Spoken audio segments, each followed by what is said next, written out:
हरण करता था। अब एक बार ऐसा मौका हुआ कि उस रास्ते से एक ऋतिक दादा गुजर रहे थे। अब ऋतिक दादा को वो पकड़ लिया और उस रास्ते से कोई जाएगा तो उस छोड़ता नहीं, मतलब कुछ ना कुछ इससे हासिल करना ही है। तो ऋतिक दादा बोले मेरे पास तो कुछ नहीं है, खाली गुरु का मंत्र है, इसको हम दे देते हैं तो तुम्हारा मंगल ही मंगल हो जाएगा। तो डकैत सोचा कुछ नहीं मिला तो मंत्र ही शायद 100 ले लेते हैं। उसने उस ऋतिक दादा के चंगुल में पड़ गए और दीक्षा भी हो गई उसका। अब डकैत का दीक्षा। डकैत को एक ठाकुर जी का फोटो दिया गया। ऋतिक दादा ने बोला इस फोटो को रखो, इसको पूजा पाठ करना, विधि जो सब कुछ समझाया, लेकिन वो तो विधि करने वाला भी नहीं था, कुछ नहीं था। फोटो उसको बहुत पसंद आया। एक गाज का जो कटोरा था उसमें उसको रख दिया, एक गाज का जो छेद था उसमें रख दिया ठाकुर जी का फोटो। और वहां जब भी डकैती करने जाता था एक धूप कट्टी या अगरबत्ती लगा लेता था।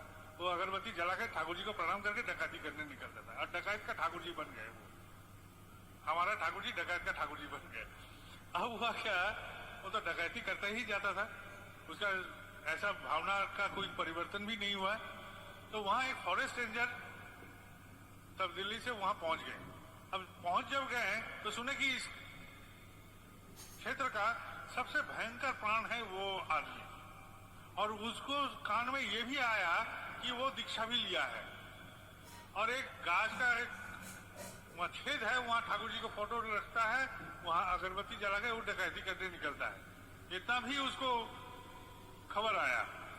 खबरी जो था सब खबर जब दे दिया तो वो डकैत के घर में ही पहुंच गया रेंजर, और जाके पूछा कि तुम सुने हैं दीक्षा लिए हो, ठाकुर जी का ऐसा फोटो भी वहां रखते हो और ऐसे करके डकैती करते हो, ठीक है करो, उसमें कोई बात नहीं है, लेकिन हमको लगता है कि ठाकुर जी को ऐसे गाज के छेद में रखना ठीक नहीं है, इसके लिए एक तो मकान बनाना जरूरी है।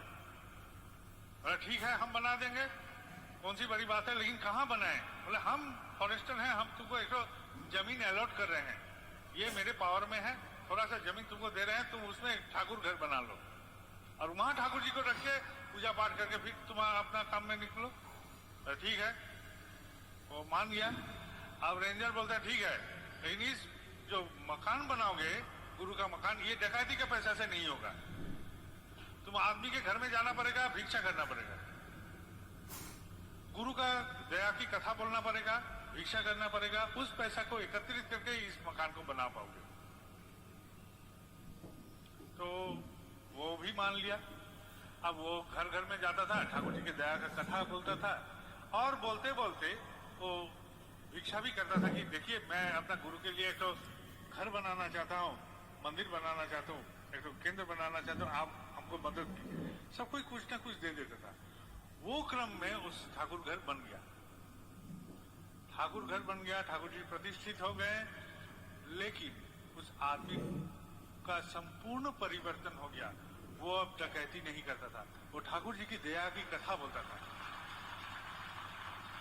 यह है ठाकुर जी की लीला, यह है ठाकुर जी की लीला। जिस घट में, जिस प्राण में एक बार प्रवेश करे, वो यदि उसको स्पर्श को कायम रखते जाए तो उसका परिवर्तन होगा ही, और मंगल में ही परिवर्तन होगा। वो आचार्य देव के पास आता था, वो आदमी बाद में भी आता था, नाट मंडप के बाहर से बहुत चिल्ला चिल्ला के बोलता था, अपने कथा बोलता था। आचार्य देव बोलता है इधर आके बोलो, सामने में आके बोलो। वो बोलता है इस जन्म में हम बाहर से ही बोलते हैं, अगले जन्म में हम वहां बैठेंगे, इस जन्म में बहुत ऐसे कार्यक्रम किए हैं कि वहां जाने की शक्ति नहीं है। उस आदमी का देहांत हो गया, लेकिन हम बोल रहे हैं एक परिवर्तन की कथा, एक आदमी का बदलाव की कथा। इस बदलाव कैसे संभव हुआ कि वो ठाकुर जी को स्पर्श किया, ठाकुर जी उनमें स्पर्श किए, इसलिए उनमें परिवर्तन हुआ। दया की कथा ऐसे बोला जा सकता है, सैकड़ों दया की कथा, सैकड़ों दया की कहानी बोला जा सकता है। इन दया की हम एहसास करते हैं, हम सब कोई एहसास करते हैं, कभी ना कभी दया हमारा जीवन में भी स्पर्श करता है, कभी कभी जागरूक होकर वो दर्शन देता है वो दया, लेकिन हम बयान नहीं करते, हम मौन रहते हैं, हम कथा को अपना ही जहन में दफना के रख देते हैं, बोलते नहीं हैं। क्यों नहीं बोलते हैं? क्योंकि हम शर्म महसूस करते हैं कि हम किसी का दया के आभारी हैं ईश्वर से।